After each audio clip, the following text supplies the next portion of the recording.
Oras, 6:00 sa buntag.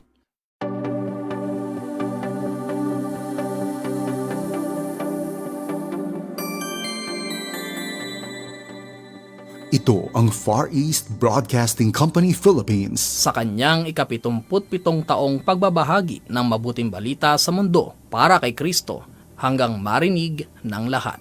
Sumasahimpapawid Sa Mindanao, 1062 DXKI, your friendly voice, Coronadal City. 1116 DXAS, your community radio, Zamboanga City. 1197 DXFE, the Good News Radio, Davao City. 103.3 DXJL, your positive choice, Cagayan de Oro City. 106.9 DXGR, Radyo Gandingan, Cotabato City.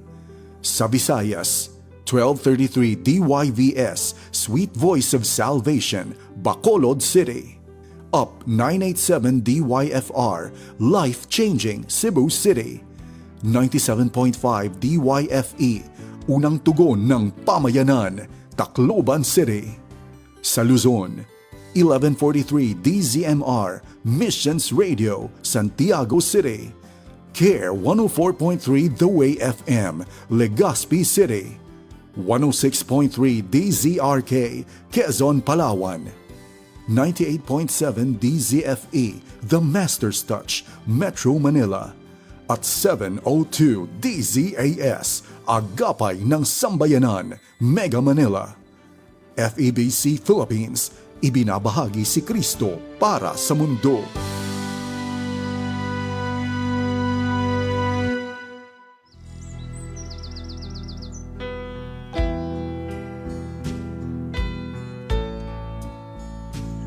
Balik kita sa uma. Ang kinabuhing umanhon, matahong kag madinagayaon. Sa uma, labas ang hangin nga imo mahaklog. Dalisay ang tubig nga imo mainom. Dagaya kag marimis ang imo nga mga pagkaon. Sa uma, malapad ang uma kagwayan. Sa diin ang imong mga kabataan, hilway sa pagdalagan kag paghinampang. Pero labaw sa tanan abyan, sa uma, malapit ikaw sa imo kasilingan. Kag ang Ginoong Diyos, nga imo manunuga, imo kaupod kag mabatsyagan. Oo, balik kita sa uma. Lalaki ka man o kun babae, hamtong ka man o pamatanon, balik kita sa uma.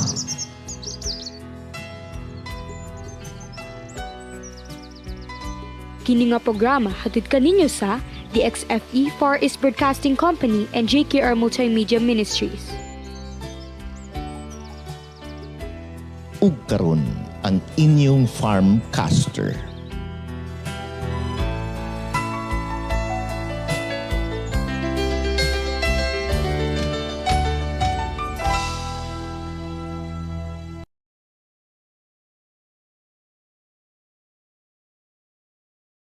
Yan. Good morning. Welcome na sab sa itong programang Balik kita sa mania na sabi niyong amigo sa kanginan, Kuya Janos Lakihon. Panoban kita sa isa ka oras nga paghisgot-hisgot sa mga katikaran ning atong pagpanguma. Especially, no? Grabe ang ang ginaingon natong pagbali-bali sa ato ang panahon. Yes. Kumusta man? May 16, 2026. Medyo pipilagin ko Sabado nga wala ta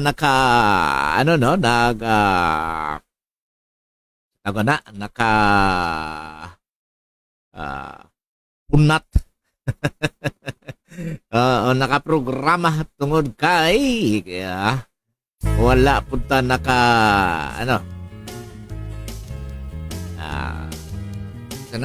medyo gipapahulay ta sa atong labong makagaga. Ang pangutana,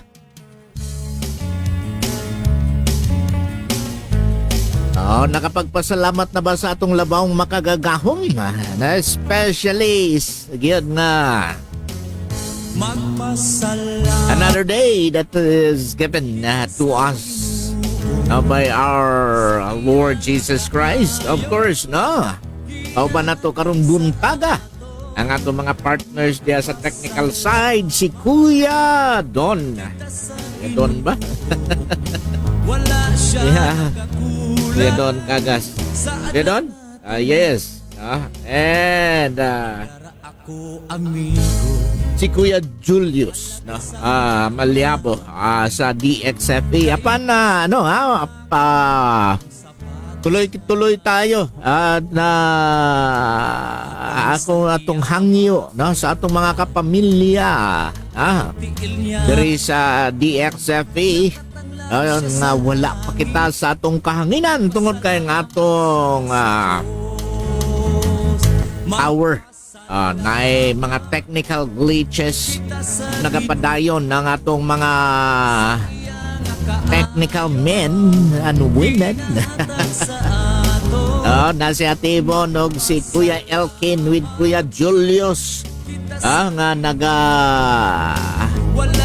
maningkamot unsaon ni pagpadagan o pabalik sa atong tower sa kahanginan. But we are live sa atong mga Facebook pages 1197 DXFE ug diri na pod sa ato sa South Cotabato sa Coronadal ang DXAI 1062.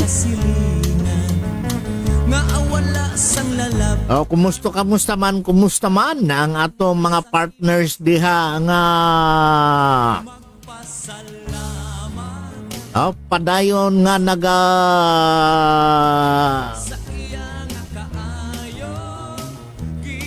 nagatabang o nagapangita sa ato sa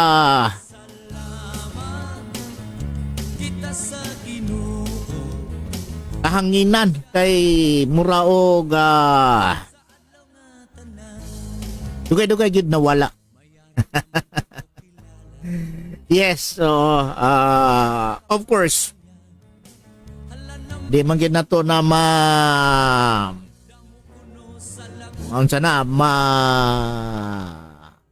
gusto mo na akong technical. Mura pog nag-technical mapog ko dire.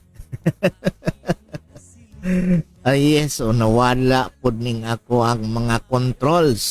But thank God. Sige lang. Okay man diya atong mga signal, Kuya Don o Kuya Julius. Ayan. Wala namang drop frames. But yes, it's very early in the morning. Grabe ang ulan. Ulan na po. And yes, we would love to laag unta.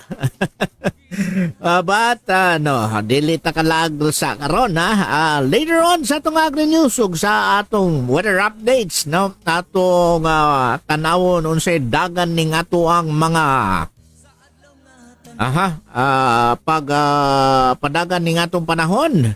Yes, of course. Good morning diha sa atong mga partners. Ma'am Domilin Laure. Ma'am, kumusta man? Thank you very much for being with us this morning.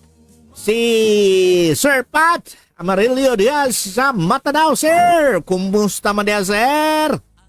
Ulan-ulan po ba diha, sir? Kay Cecil Giri. Okay, kumusta po diha? Of course, brother, Elder Tito Pido ug Ate Mel. Kumusta man? Good morning. It's good to see you again. Hopefully, makabisita po ko diha sa church soon. Yeah, hinay-hinay, by God's grace, balik-balik na po ning ato ang kusog. Himaya lang yun sa Ginoo. Thank you dahil sa tanan ninyo nga mga pag-ampo kay diri na lang ko magpasalamat ninyong tanan. Okay, halos dagan-dagan yun. PM na nagpadala sa ilahang mga pag-ampo. And thank you. Ang operation nagiging successful by God's grace. gibless pod sa Ginoo ang tambal nga atong ginainom. So, after 1 week, ayun. okay na po tayo. Salamat, no? And again, we bring back the glory and praises to God. Balik na po trabaho ani, no? Mo nang nanata diri karon sa atong pagpangalagad o serbisyo publiko para sa inyo tanan. Of course, Kuya Ernesto Tartado, good morning! Ingon pa ni Kuya Ernesto, thank God we're still alive and thank you Lord for restoring our brother. Yes, sa balik kita sa uma, salamat tayo Kuya Ernesto. No, sa tanan nga gusto mag-shoutout diha. Of course, pwede kayo mo magpadagan. Oo. Kumusta man ang inyong panahon diha? Diri sa Davao City. Oho, ulan-ulan gyud kaayo. No? So, pahimangno sa tanan natong mga partners diha, labaw na sa atong mga partners diha sa kilid sa kasapaan, no? Palihog lang ko, no? Andam-andam ta. Paminaw sa atong mga advisories gikan sa atong mga gobyerno. Okay, anytime mabasiog na ay mga advisories na pod, okay? And I don't know, Kuya Julius, no, kung makatrabaho ta sa saan sa transmitter side kay murag bundak mangulan. Hopefully makalaag ko ninyo diya, Kuya. And yes, no? Usa ta sa magpadagan day sa atong mga atong mga agri-news, ang ato ang agri-dipunto o ang atong agri-tips. There is some mga pahibalo o pahimangno natong tanan, especially no reflections gikan diri sa ato sa balik kita sa uma. Kay usahay dali kayo tammo husga sa uban, sayon ang pagsulti sa kamatuoran apan lisod usahay ang pagpakita og gugma samtang nagtama. So mo gani nga si Jesus gitawag nga full of grace and truth. Dili lang siya tinuod, kuno usab siya sa kaluoy. Ang kamatuoran nga walay gugma mahimong mapintas. Ug ang gugma nga walay kamatuoran mahimong kompromiso. Ang tinuod nga Kristohanon kinabuhi adunay duha ka butang, grasya ug kamatuoran. Kung adunay atong badlongon na mamadlong mangyud tano, kinahanglan kini buhaton uban sa pagpaubos og kalumo. Dili aron ipaubos ang uban o i-down jud ang uban, kundili aron matabangan sila nga makabalik sa Ginoo. Ang atong tumong dili pagpakaulaw kung dili pagpahiuli. Sama sa gingon sa Biblia, speak the truth in love. Ang atong mga pulong mahimong makadaot o makapaayo. Mauna nga sa matag storya, sa matag komentaryo, ug pagtambak. Nang magtambag ta, hinaot makita ang sa mga tao nga dili lang ang atong opinyon. Pwede gani, di lang yun musulti, pero makita ang kasing-kasing ni Kristo.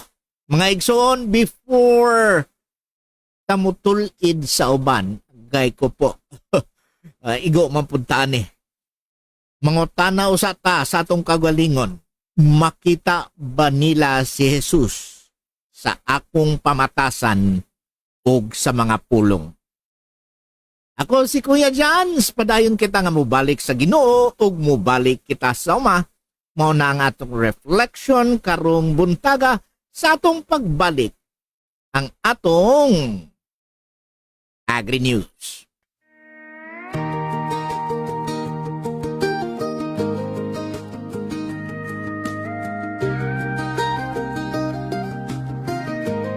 Stand as one for the land.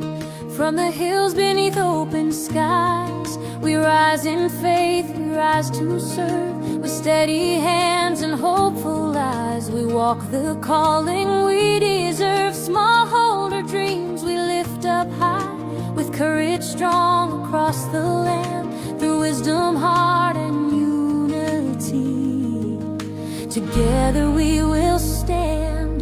We stand as one for the land, serving with heart and hand, building farms that last through time, by God's design. Sustainable and faithful, strong, this is where we belong. For every field and family, we serve with integrity. Protect the soil, restore the streams, turn rural struggles into dreams. Empower leaders, train with care, build communities everywhere. Modern tools and timeless truth, hope for age and hope for youth. Through every challenge, come what may, we walk the narrow way. If God is for us, we will stand confident in His mighty hand. Through drought and storm, through loss and gain, He sends the harvest rain. We plant in hope, we work in love, trusting the Lord above. We stand as one for the land, united in His plan. Growing people, growing farms, with faithful hearts and open arms. Year by year we will proclaim, sustainable in Jesus' name. For the land, for the people, for the call, we give Him glory for it all. Balik kita sama.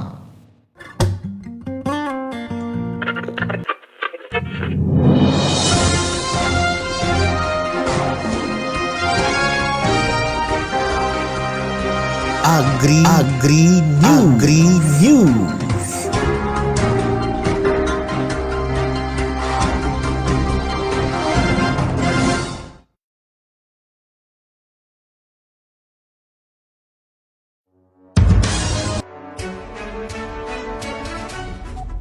Ayong buntag mga higala ni ano sa inyong amigo sa kanginan Kuya Janos Lakihon para sa atong Agri-News o para sa atong headlines. Pagbangon ng pag-industry tinalakay. DA11 suporta sa durian farming. DA11 pinalakas ang El Nino ng mga safeguards. DA12 Kalingawan Season 5, binuksan. Day 12, pinalakas ang safeguard system. Ang Day 12, pinagdiwang ang pista sa Nayon. At sa pang-national na news, Day 8, importation, huling option naman.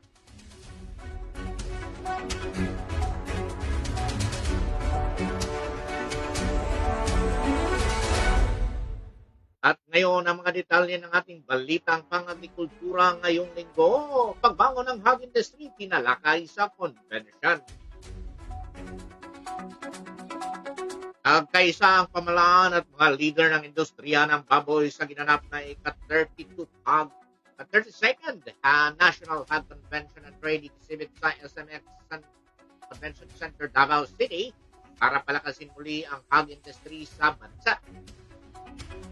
Pamensahe ni Agriculture Assistant Secretary Michael Garcia na kumakatawan kay Secretary Francisco Laurel Jr.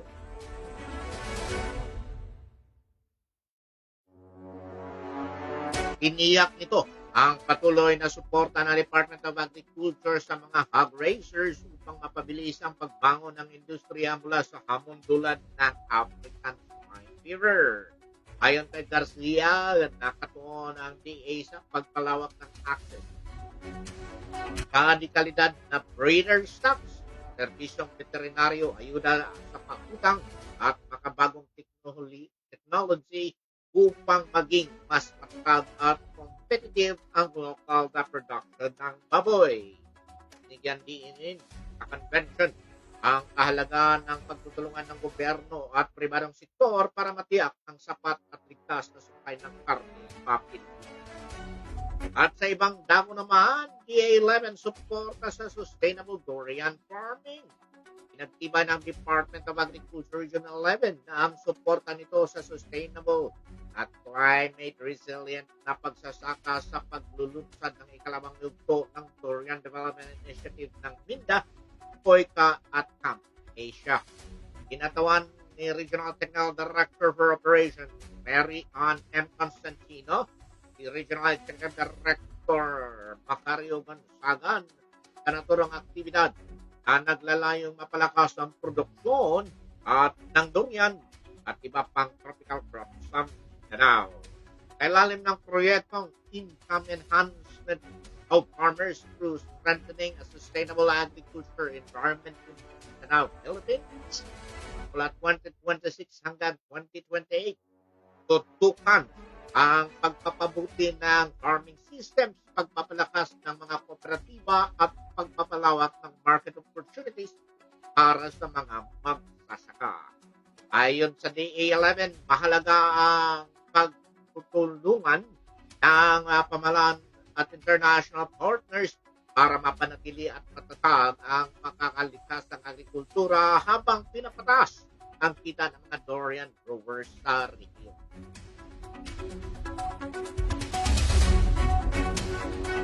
At sa ibang balita naman, pinalakas ng El Nino preparedness ng DA11.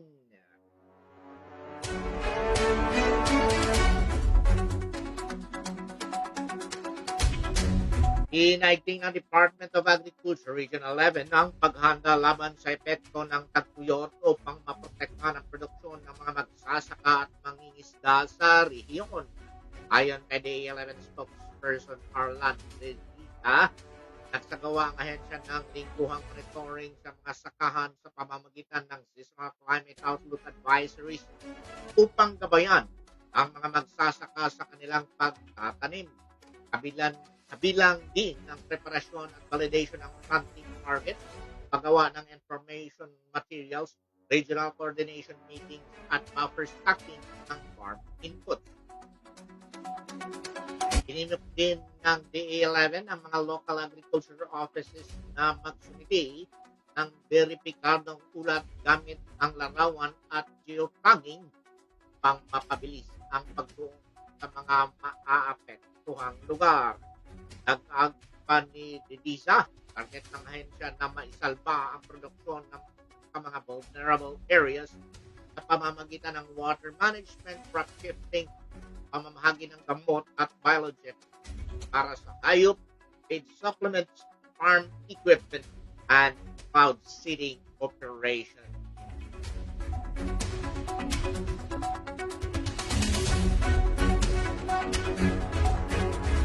Sa ibang bagay naman, ang DA11 nagkahanda sa Vegetable Congress.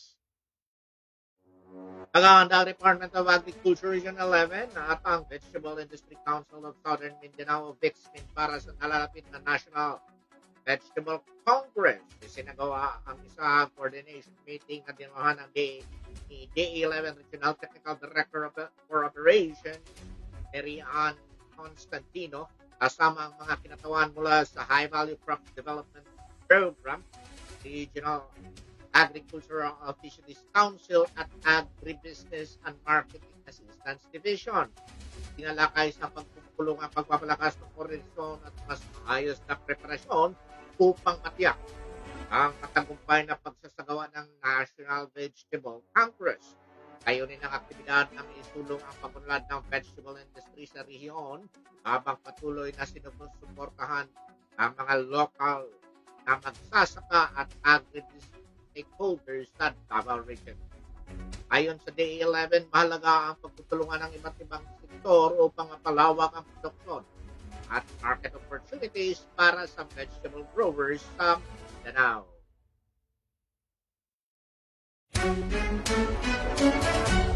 At dito naman sa Region 12, masayang binuksan ng Department of Agriculture Regional Field Office 12 ang taunang selebrasyon ng DA Kalingawan Season 5 sa ginanap na programa sa DARFO 12 Grounds.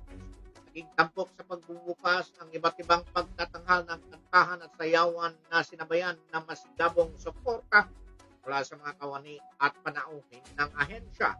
Kabilang sa pinag-aabangan sa programa, ang unveiling ng official logo team ng Kalingawan, ngayon ang pagpapakilala sa mga kandidatos ng search for Mr. and Miss DARFO 12 2026. Nagbigay rin ng aliwang special na talent showcase na pinunahan ng DA Band na lalong nagpapasidig sa selebrasyon. Ayon sa DA12, layunin ng Kalingawan na palakasin ang samahan, talento at moral ng mga empleyado habang patuloy na isinulong ang mas mahusay na serbisyo para sa sektor ng agrikultura.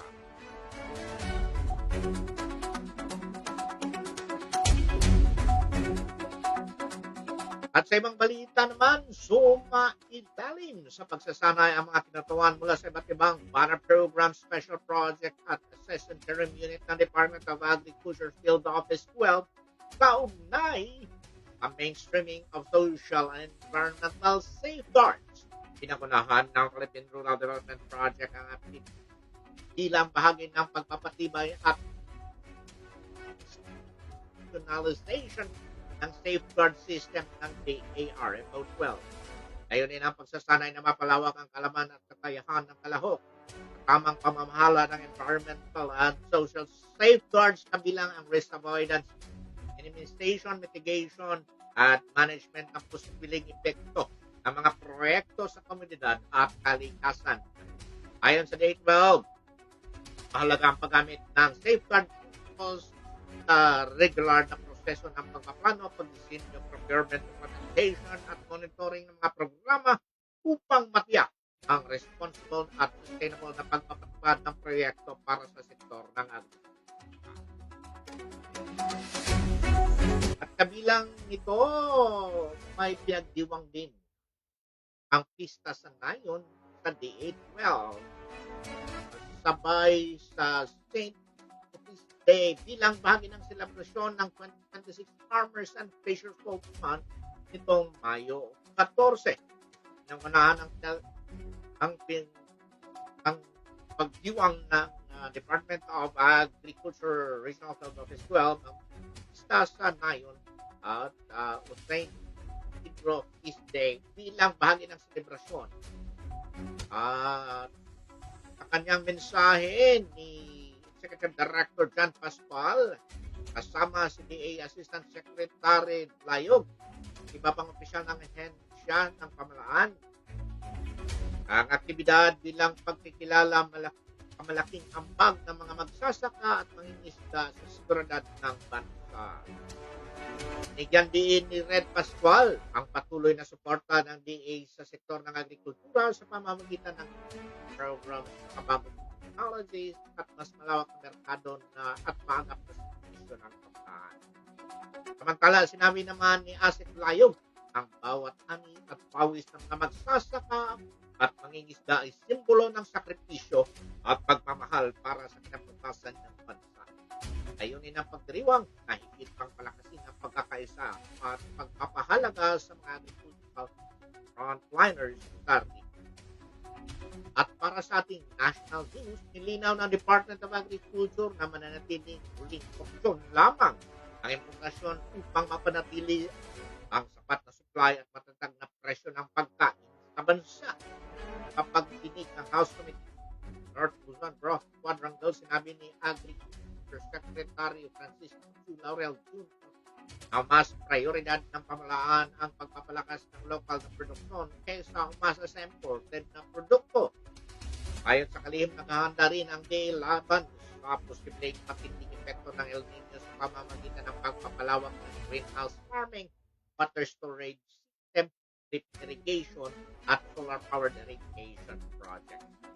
Kabilang din sa hakbang ng ahensya ang crop diversification upang mabawasan ang pagdepende sa water-intensive crop at mapataas ang kita ng mga magsasaka.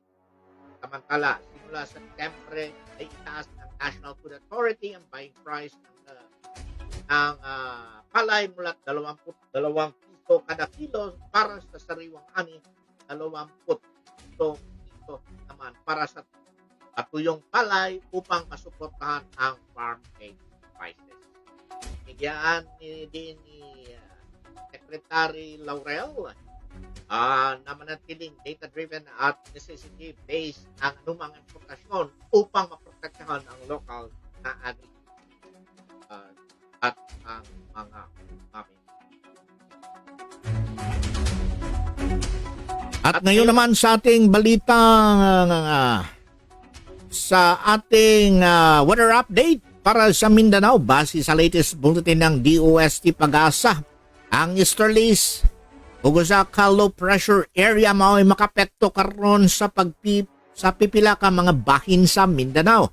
Dinhi sa Region 11, partly cloudy ngadto sa cloudy skies ubanan sa isolated rain showers ug thunderstorms.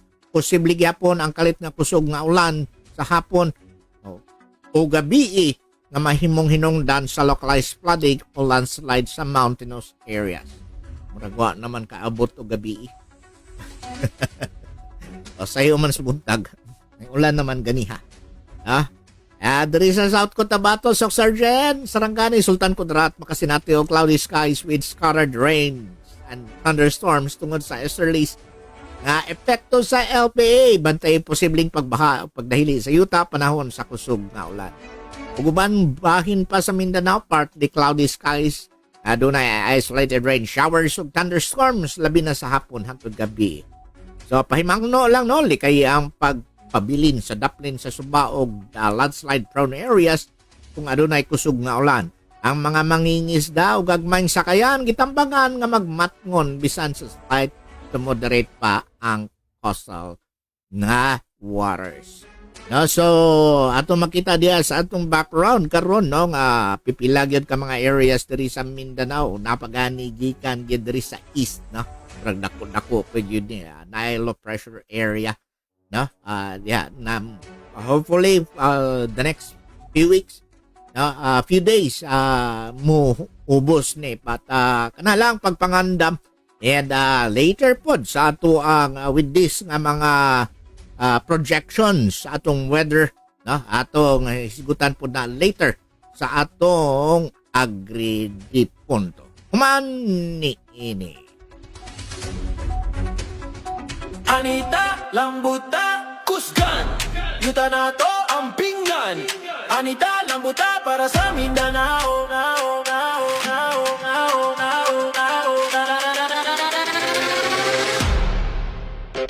Sa pagsubang sa adlaw, sugod na puta, kaluog botas, andam sa uma, singot sa agtang, dili kalas, kaya nga tong paningkamot, siguradong mubungag, yud piningaligon, yutang nga himsog, organikong paagi, dili makadaot, na ay plano, klaro ang tumong, produksyon taas, pero kalikupan protektado. Hoy mga kauban, magtinabangay, kung magkahiusa, dali ang kalampusan.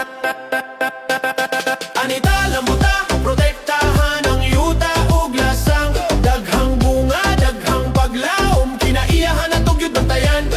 Anita, lambuta, magumangan ay prinsipyo, kita ang kusog sa Mindanao, maguma, bayani mo.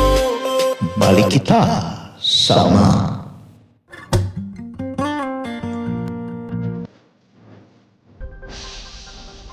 Pagsuhay, iba si Kuya Jackals at ito ang Agri-Punto, ang inyong taniman ng sariwang balita at talakayan sa mundo ng agrikultura ng Pilipinas. Sumama at makinig sa bawat usapin na may kinalaman sa ating mga sakahan at mga magsasaka. Makialam, makibalita. Share your thoughts and ideas sa ating talakayan dito lang sa paborito ninyong istasyon. Agri-Punto, Dahil ang agrikultura ay buhay ng bawat Pilipino, huwag kalimutang makiisa sa usapan. Agri-di-punto.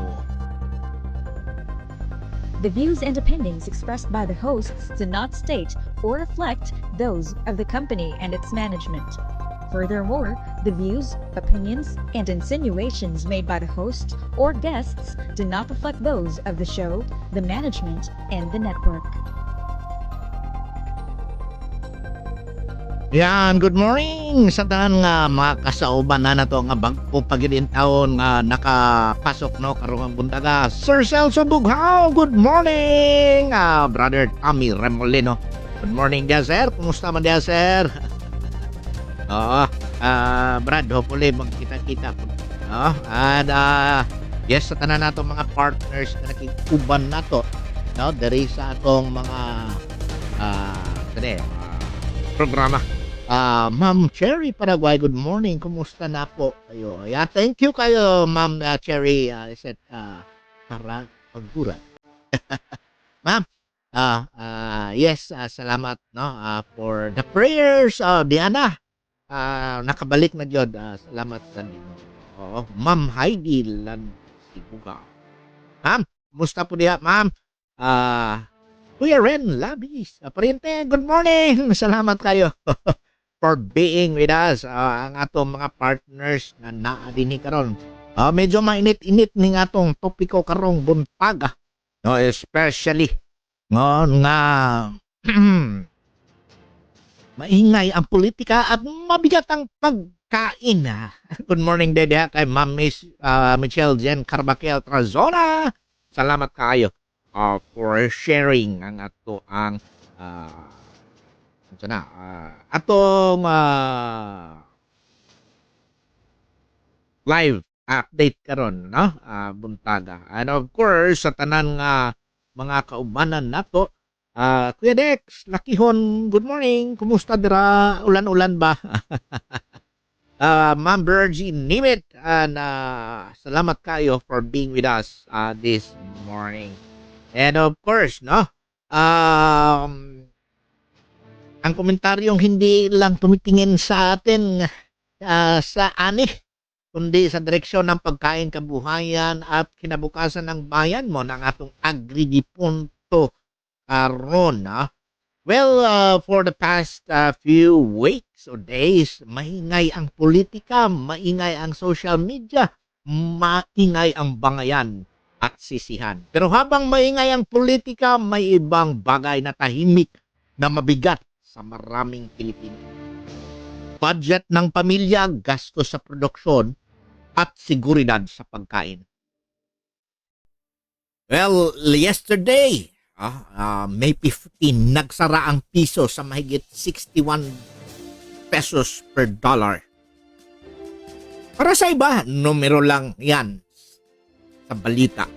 Pero sa magsasaka, middle class at sa ordinaryong mamimili, ang mahinang piso ay hindi simpleng numero. Ito ay dagdag gastos, dagdag pressure, at dagdag pangamba sa mga sumusunod na buwan. Hindi pa naman tayo nasa food crisis. Ramdam naman natin, ramdam na ng mga maraming pamilya ang pressure. Hindi man biglang tumaas ang lahat ang presyo, pero ang kombinasyon ng mahal na serbisyo, mataas na production cost, pabago-bagong ekonomiya at humihinang piso ay unting-unting kumakain sa kakayahan ng pamilya. At alam nyo kung ano ang unang naaapektuhan kapag sumisikip ang budget? Kalidad ng pagkain. Kapag gipit, gulay ay nababawasan, prutas ay mawawala, masustansyang pagkain at ang inuunang tanggalin. Hindi dahil walang pakialam ang pamilya sa nutrisyon, kundi dahil minsan survival na lang ang usapan. Dito sa Pilipinas pumapasok ang mas malalim na usapin sa agrikultura. We are known to have the resources, sa ating lupa, dagat, magsasaka, research at science. Pero bakit tila laging alanganin ang pagkain? Dahil sa totoo lang, hindi lang klima ang problema, mahal ang farm inputs, mataas ang fuel cost, marami pa ring imported agricultural supplies at madalas pansamantala ang solusyon sa permanenteng problema. Kapag kulang ang supply, importation. Kapag mataas ang presyo, emitting. Kapag may sakuna, emergency response. Pero ang tanong, nasaan ang long-term direction? Habang ang ibang bansa ay agresibong pinapalakas ang sariling produksyon, tayo minsan ay parang laging naghahabol. At dito lalong naging seryoso ang asapin ng peso kontra dolyar. Kapag humihina ang peso, mas mahal ang imported fertilizers, mas mahal ang feeds, mas mahal ang fuel, mas mahal ang farm machinery. Ibig sabihin, kahit hindi pa agad tumataas ang presyo sa palengke, tumataas na ang pressure sa produksyon. At kapag tumagal ito, ang epekto ay hindi lang sa bukid. Ramdam ito ng middle class na pilit pinagkakasya ang budget. Ramdam ito ng manggagawang bumibili ng pagkain araw-araw at lalong ramdam ito na magsasakang manipis ang kita, mataas ang gastos. Para sa ating agri-data drop, marami sa agricultural inputs ng Pilipinas ay imported o heavily dependent sa global market. Kaya kapag mahina ang piso kontra dolyar, direktang naapektuhan ang abono, fuel, feeds, kagamitan sa bukid at habang tumataas ang gastos ng produksyon, ang pressure ay bumababa sa buong food chain mula bukid hanggang hapag. Dito sa ating Biblia, in 3 John 1:2, it says, dalangin kung ikaw ay magiging malusog. Napakasimple ng mensahe. Hindi lang mabuhay, kundi mamuhay na may dignidad, sapat na pagkain at maayos na kalusugan. Kaya siguro panahon na para seryosohin natin ang agrikultura, hindi lang kapag may krisis o mataas na presyo, dahil ang food security ay hindi lang usapin ng supply. Ito ay usapin ng pambansang katatagan, usaping ekonomiya at usaping kinabukasan. Nakakalungkot isipin na habang maingay ang politika, tahimik na bumibigat ang pasanin ng magsasaka, middle class families, ordinaryong consumers. At kapag humina ang local production, mas lalong tayong magiging vulnerable sa import dependence, currency fluctuation, at global instability. Hindi pwedeng laging reaction mode. Hindi pwedeng laging pansamantalang luna. Ito po ang ating agripunto natin ngayon. Kapag masyadong nakaasa sa labas, mas ramdam natin ang bawat paghina ng peso. Kaya kung gusto nating magiging matatag ang pagkain ng bayan, dapat mas matatag ang sariling produksyon ng bansa. Sa huli, mga kauma, ang tunay na lakas ng bansa ay hindi lang makikita sa palitan ng dolyar, makikita ito sa tibay ng bukid, sapat na pagkain at kakayahan ng Pilipino na mamuhay ng may dignidad. Ito po ang Agridipunto, ang komentaryong naniniwalang ang agrikultura ay hindi side story ng ekonomiya. Ito ang pundasyon ng bayan. Suportahan natin ang mga nagsasaka, palakasin ang lokal na produksyon at magtanim ng pag-asa. Sa ating pagbabalik, ang ating Agri-Tips.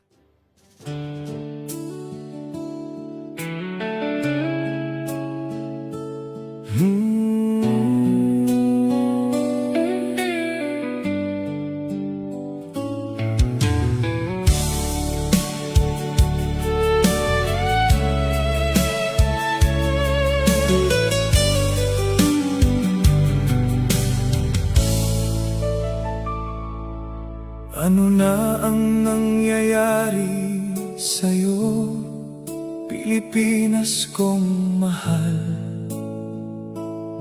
May demokrasya pa kaya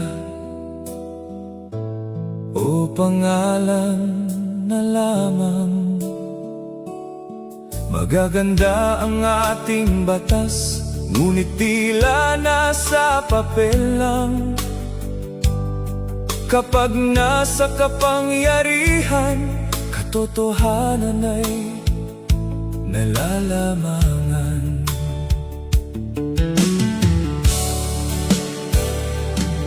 Kayo na nasa politika, nag-aaway para sa pwesto. Pera ng bayan ang gamit para sa sariling interes. Public accountability daw, ngunit lihim ay tinatago. Kapag sal na ang usapan, ayaw namang ilanta dito. Dakilang Ama, kaawaan mo kami. Sa gitna ng dilim, ikaw ang tanglaw namin. Heal me, heal us, heal our land, oh God. Ikaw lamang ang aming pag-asa. Espiritu Santo, punuin mo kami. Patatagin mo ang aming pananampalataya. Di namin kaya kung wala ka. Pilipinas ay itaas mong muli.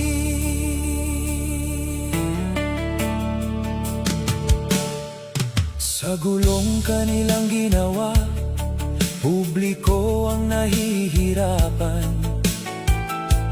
Middle class ay nangangarap, ngunit hirap pa rin makabangon. Buwis naming pinaghirapan, na uuwi sa bulsa ng ilan. Kaunting tulong sa mahirap, may politika pang kasabay. Kung kami man ay nagkasala, Panginoon, patawarin mo kami. Buksan mo ang aming puso at linisin mo kami. Salamat sa iyong anak na si Jesucristo. Sa dugo niyang banal, may pag-asa pa rito. Dakilang Ama, kaawaan mo kami. Heal our hearts and heal our land. Espiritu Santo, samahan mo kami sa katotohanan at pagmamahal. Heal me, heal us, heal our land, oh God. Pilipinas ay iyo pa rin, sa gitna ng unos at dilim, may pag-asa pa rin.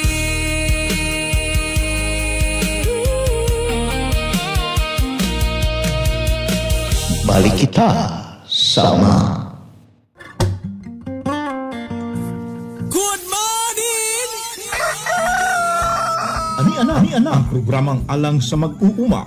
Ingon ang gusto mang mahibalo unsaon ang pagpanguma. Balik kita sa uma. Mga hisgutan ng bahin sa pagpanguma atong tukikon dinhi nga programa. Tubagon ang inyong mga pangutana mahitungod sa nagkadaiyang isyu sa pagpanguma. Balik kita sa uma. Gikan sa produksyon, proseso o hangtod sa merkado atong hisgutan. Balik kita sa uma. Mag-uumang tunay kahibalo, siguradong tunay asenso. Balik kita sa uma.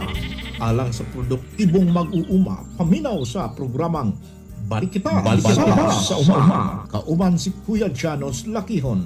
Kini nga programa hatid kaninyo sa 1197 DXFE Far East Broadcasting Company o JKR Multimedia Ministries.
Yes, of course. Nanata.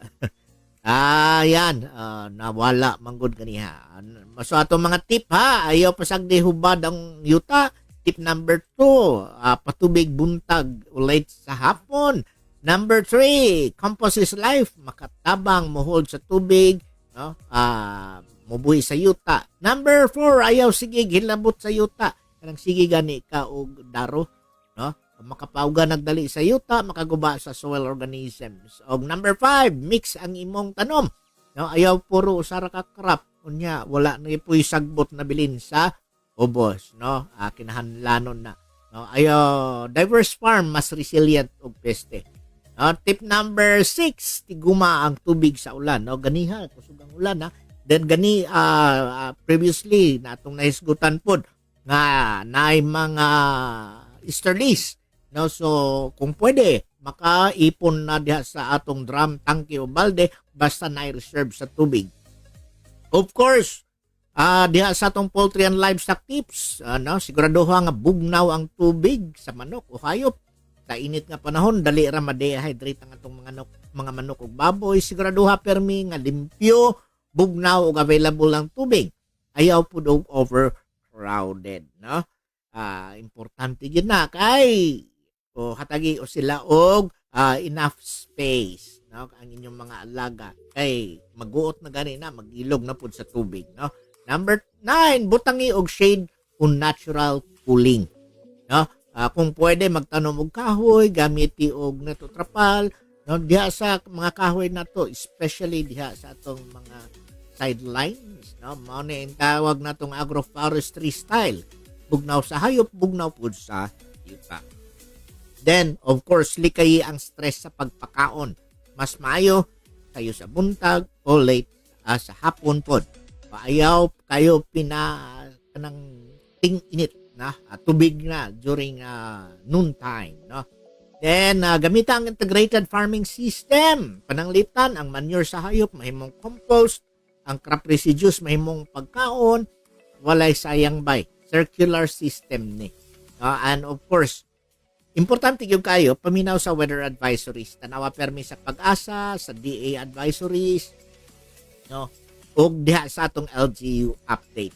Ay, ang andam nga farmer, dili-dali mataranta. So, quick recap lang, no? Sa atong mga taga-uma, mulching, sakto nga patubig, compost, list and tillage, crop diversity, water harvesting, full drinking water para sa itong mga animals, enough ventilation food para sa itong mga animals, gamit og shade trees, sakto nga feeding time, integrated farming ug weather monitoring. Mga simple nga tips pero dako kayo epekto kung consistent buhaton. Tumaw na ang ato ang tumong sa regenerative agriculture, healthy nga yuta, tipid nga tubig, ug less stress sa tanom ug hayop ug mas ligon.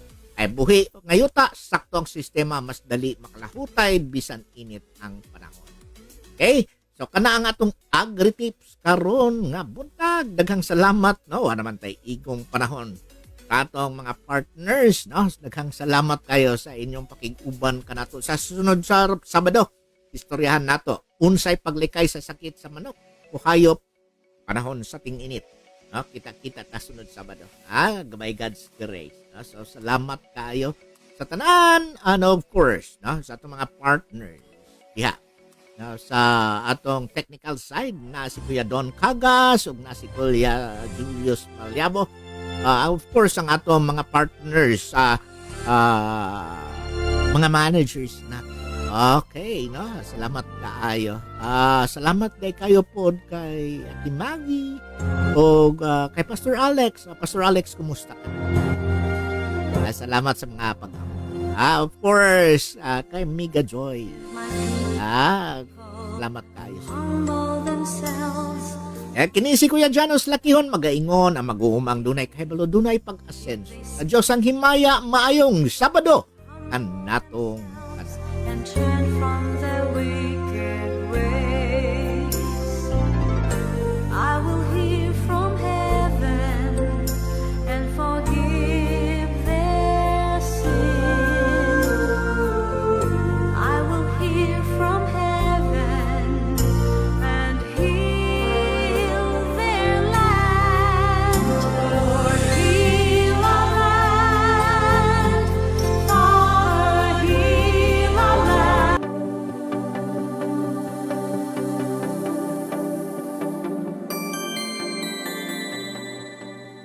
Ito ang Far East Broadcasting Company Philippines. Sa kanyang ika-77 taong pagbabahagi ng mabuting balita sa mundo para kay Kristo hanggang marinig ng lahat. Sumasahimpapawid Sa Mindanao, 1062 DXKI, your friendly voice, Coronadal City. 1116 DXAS, your community radio, Zamboanga City. 1197 DXFE, the Good News Radio, Davao City. 103.3 DXJL, your positive choice, Cagayan de Oro City. 106.9 DXGR, Radyo Gandingan, Cotabato City. Sa Visayas, 1233 DYVS, Sweet Voice of Salvation, Bacolod City. Up 987 DYFR, Life Changing, Cebu City. 97.5 DYFE, Unang Tugon ng Pamayanan, Tacloban City. Sa Luzon, 1143 DZMR, Missions Radio, Santiago City. Care 104.3 The Way FM, Legazpi City. 106.3 DZRK, Quezon, Palawan. 98.7 DZFE, The Master's Touch, Metro Manila. At 702 DZAS, Agapay ng Sambayanan, Mega Manila. FEBC Philippines, ibinabahagi si Kristo para sa mundo.